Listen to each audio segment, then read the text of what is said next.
Everyone. My name is Aarushi Chugh, and I stand before you all today. And my topic would be HR, unfolding of a phenomenal possibility, right? So, we all of us, we have a calling. Like, Lata Mangeshkar, she has this calling for singing. Sachin Tendulkar has this calling for batting, right? Each one of us has that calling, has that inner voice that drives us towards something. So, this is my expression of calling. A calling is like a deep voice, that comes from within. It is like a flame of fire, which allows one to grow and evolve, and in the process of which the whole cosmos can be lit on fire. That's my expression for calling. Now we go to the next step, which is human being is a phenomenal possibility. In the HR world, I think one common mistake that we are making is that we are treating human beings as a material, as a resource. But a human being is a phenomenal and a limitless possibility. But we are making this mistake because when we start treating human beings as a material, as a resource, in that situation, we would not be able to unfold the genius within a human being. And that is a blunder mistake we are making. Now we come to capability development. When we hire employees in the organization, we focus on their strengths, right? But once they start working in the organization, the problem is automatically the focus goes on, okay, where is the weakness and how do we change that?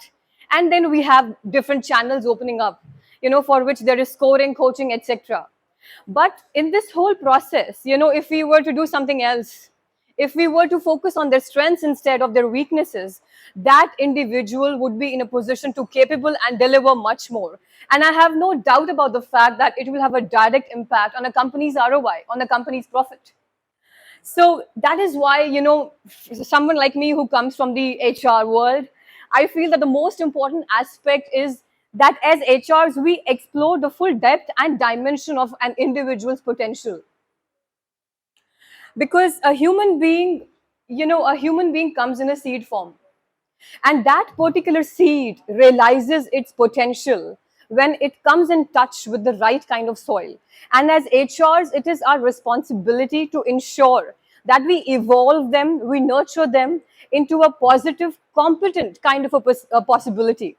Guys, we know that artificial technology and robotics are taking over big time, and layoffs are happening big time. Everywhere you see in the world today, people are fearful of losing their jobs. You know why that is happening?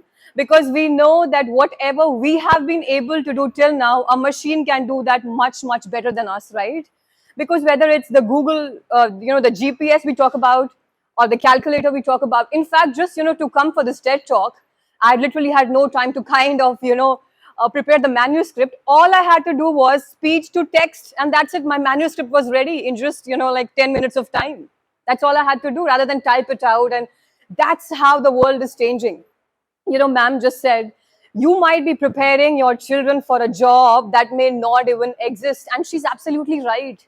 So now, what is the solution? The solution is that unless we do something that a damn machine cannot do, we will not be relevant. We will not stay in demand, and that is for sure. And we are seeing the time already, right? So unless we do something, unless we are equipped, to be able to do something that is beyond the intellect, we will not be relevant. So that is why I feel, even like now that we've come here for this TED talk, and I see all these students, each one of you is a limitless and a phenomenal possibility. But as teachers, as leaders, as HRs, and for someone like me who's very passionate about learning and development space, I think a blunder mistake would be if I look at a person and if I assume in my mind that is what she or he can do, and that is what who he or she is. And that is not the reality. Because what you can become in this whole process of evolution and growth is something that you and I cannot imagine. So that is why, it is said that a human being is not an absolute. A human being is constantly an evolving possibility. And guys, what? That is the kind of people we need today. We need those kind of people who are constantly evolving, who are constantly growing. Because otherwise, there is going to be a threat, because otherwise the organization will remain in stagnation mode. Oh, the most important thing is, and this is what I've realized, organizations are never transformed because of the buildings or the structures. Organizations are transformed when its people are transformed, when individuals are transformed, when you and I transform, that's when the organizations transform. And we are living in a world, where we've got to innovate. We're living in a world we've got to disrupt, because as we know, technologically things are going to change up. In the next 10 to 15 years of time, everything is going to change dramatically as we know it. So, for me, I'm really passionate to be that human being, or to be that L&D professional in a company who constantly unlocks possibilities for people. Because if I have understood the science, and if I have understood the process or the technique to evolve myself, now I know how to teach it to you and to you and to everybody else. But for that, I got to master that first. And then I got to have that passion. And guys, what I feel is when we start working in the organization, it is, yes, there's a transaction, you get a paycheck at the end of the day, that's there. But I think beyond that, there is this concern about human well being. And that is beyond paycheck. That is beyond me getting the money. That is beyond me getting the salary. Right? And that is the concern that's beyond profits. That's the concern for a human well being. So we need those kind of people in the organizations who are constantly growing, constantly evolving. Now we come to the process. The most important thing when we start working in the organizations is we have processes for everything. Success comes to those who become devoted to the process, who are not always looking at what will I get, what will I get at the end of it, who are just devoted and absolutely devoted to the process. I'll tell you, I was going through a Harvard case study, which is learning to lead at Toyota. So Toyota still remains the number one car maker for the third straight year, despite challenges coming up. Now, why are they able to do what they're able to do? It is only because they are devoted to the process. You will not believe, irrespective of their job or function, there is one principle that they have out of the three other principles, which is that there is no substitute other than direct observation. No matter what your rank is, no matter what your position is, you will have to just observe. You will just have to pay attention. And that is why they are able to make, because for them a process improvement does not mean large system design changes. For them, a process improvement means they are able to make very quick and small incremental changes, and see where they are today, the number one car maker in the company for third straight year, right? And that is why excellence, that is why this leads to excellence.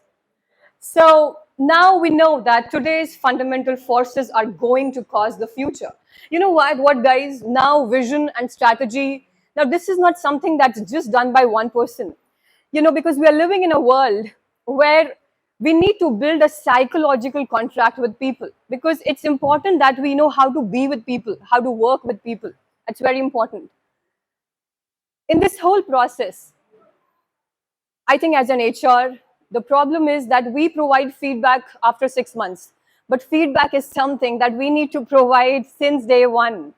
I got to tell you where things are going wrong starting from day one. I got to monitor you very closely and ask you to improve, so that you are not surprised at the end of 6 months if you're asked to leave. And that is a responsibility of the HR in the organization, that I monitor you closely, I enable you, I support you, and you have that strive and that encouragement to keep growing in the process. Now that's my personal favorite. That's my favorite, identify the calling.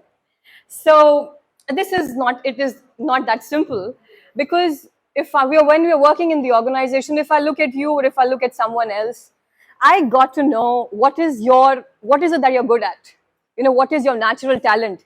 And that is something I need to know unmistakable. I need to be very clear. I need to be very specific. It is not at all simple, because even from the strategic point of view, only when this mapping is done right between what you are good at and the role that you're getting, only when there is a match, only when you're rightly mapped to the roles, and it is connected to the passion within you, to the calling within you, I have no doubt about the fact that a company is bound to grow in this situation. And it will have a direct impact on a company's ROI. It will have a direct impact on a company's profit. then it is important that we compliment the person. When the talent delivers, it is very important that we compliment, that we motivate them, because then it leads to building of psychological contract. Then we have, okay, which one of these wins the race? Is it the attitude or the aptitude? So, aptitude is something that can be taught. Skills is something that you can, it can be learned, it can be taught, because not everyone will have the aptitude for every kind of job. Now, what is important is the fire element. People who are always hungry, people who are not satisfied with where they are. And it is not that simple. Now, let's take a step back. It is so easy. Whoa, everybody says, we gotta have fire, our mind, we should take charge of our minds. This mind, we should absolutely, because one common thing in every successful person in the world today is they know how to take charge of their minds. They know how to sit behind those wheels, and they know how to run that. They know how to run that engine. And that is why they are the bosses and they are the heroes today, right? Now, the question is, how do you set yourself on fire? Do you think that's simple? I have been asking this. This has been the burning question of my life. How do you set yourself on fire? Because that's the only problem. Maybe you want to become the next CEO. Maybe you want to become the next batsman of the country. But the problem is your mind is not supporting you, isn't it? The problem is you want to go there. You want to wake up at 3 a.m. in the morning and you want to make something happen out of it, but it's not going to happen.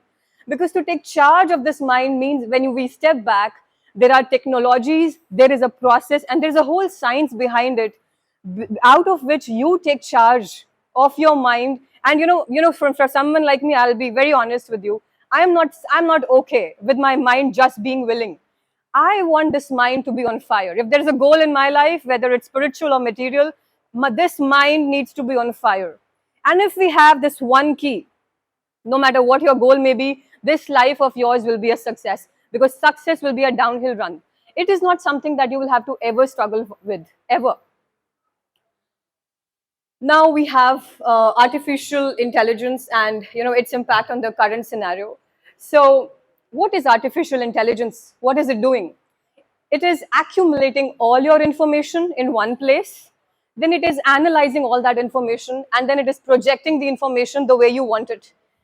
Now, if just 2 minutes, I'll so, projecting this information the way you want it, that's what artificial intelligence is doing. Now, if a human being starts doing the same thing, that is the only problem. We do not become relevant anymore. We are not in demand anymore. So again, I know I'm repeating myself, but this is very important. We've got to equip ourselves into doing something that a damn machine cannot do, something that this intellect cannot do. And is there a way? There is a way. Because there is a way to consciously have access to a different dimension of intelligence, which is higher than that of intellect. With this, I come to an end. And at the end, I want to say, may the force be with us. Let's rise and shine together. Thank you. Thank you.